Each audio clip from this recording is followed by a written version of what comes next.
I'd like to acknowledge that we've got two other councillors here. We've got Councillor Tom Sherlock from Mossman Council and Councillor Kathy Griffin from Manly Council. Thank you very much for coming up here. And thank you everyone from all across the northern suburbs and the northern beaches being here today. I know our Minister for the Environment is trying to get some help and trying to get a pullback on these dreadful code, and I know there has been some changes made, but it hasn't gone far enough.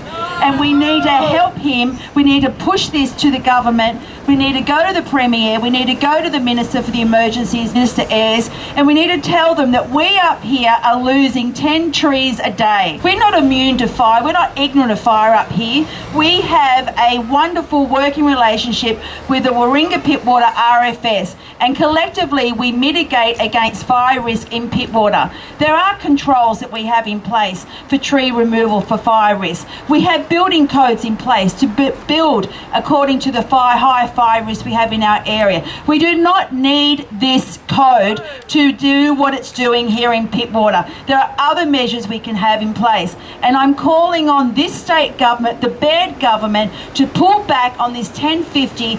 In the suburbs we're having indirect effects where we're losing our trees.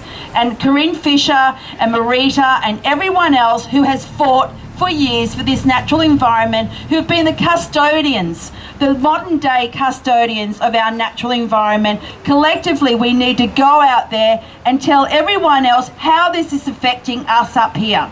And it is affecting us on the North Shore and the northern beaches, because this is where we have a high percentage of tree coverage. 55% of Pittwater locality is covered in tree coverage. 45% of it can be removed under the 1050 code.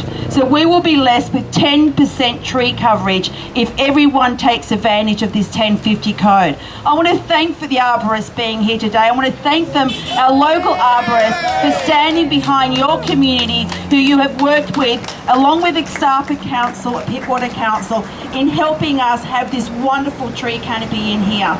I want to thank you for standing strong with us, and I want to thank everyone else for taking the time to come up here. And we will get behind you when we go to Baird's office, and we will get behind you when we go to Ayres' office. We need to stop it now. There are ways in which we can mitigate against fire risk without destroying our tree canopy. Thank you all.